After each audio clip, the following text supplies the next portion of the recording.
আপুনি বাৰু PM কিষাণৰ বাবে আবেদন কৰিছে নেকি? যদি কৰিছে তেতিয়াহ'লে আপোনাৰ বাবে ভাল খবৰ। শীঘ্ৰে লাভ কৰিব PM কিষাণৰ 17 নম্বৰ কিস্তিৰ ধন। হয়, দেশৰ কোটি কোটি কৃষকৰ বাবে ভাল খবৰ।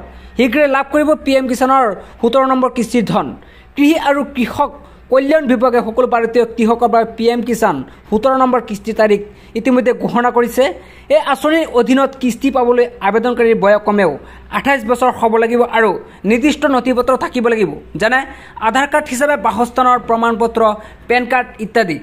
এই প্ৰয়োজনীয়তাসমূহ পূৰণ হোৱাৰ পিছত কৃষকসকলে চৰকাৰী ৱেবছাইট অৰ্থাৎ pmkisan.gov.in ত PM কিষাণ তালিকা পৰীক্ষা কৰিব পাৰে আৰু তালিকাত তেওঁলোকৰ নাম চাব পাৰে। PM কিষাণ 17 নম্বৰ কিস্তিৰ ধন সম্পৰ্কীয় জানিবলৈ প্ৰতিবেদনটো সম্পূৰ্ণ চাওক।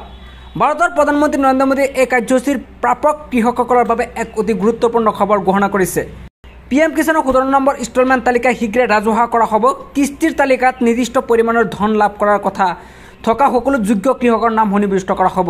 প্ৰধানমন্ত্ৰীৰ কিষাণ সন্মান নিধি যোজনাৰ 17 নম্বৰ কিস্তি 2024ৰ অধীনত 2000 টকাৰ সাহায্য প্ৰত্যক্ষ বেংক ট্ৰান্সফাৰ DBTৰ জৰিয়তে সকলো যোগ্য কৃষকৰ বেংক একাউণ্টত তৎক্ষণাত জমা কৰা হ'ব। সদস্যত অন্তৰ্ভুক্ত হৈছে কিন্তু 2000 টকাৰ কিস্তি লাভ কৰা নাই। শীঘ্ৰেই ওচৰত থকা CSC চেণ্টাৰলৈ গৈ EKYC কমপ্লিট কৰক। হয়, যদি EKYC আপোনালোকে কমপ্লিট কৰা নাই শীঘ্ৰেই কৰি লওক। EKYC কমপ্লিট কৰাৰ পিছতে আপোনালোকে 2000 টকাকৈ আপোনালোকে লাভ কৰিব পাৰিব PM কিষাণৰ ধন। মে' মাহৰ শেষৰ ফালে হয়তো লাভ কৰিব PM কিষাণৰ 17 নম্বৰ কিস্তি। যদি আপোনাৰ EKYC সম্পূৰ্ণ হোৱা নাই আজিয়ে কৰি লওক, নহ'লে PM কিষাণৰ 17 নম্বৰ কিস্তিৰ ধন আপুনি লাভ কৰিব নোৱাৰিব।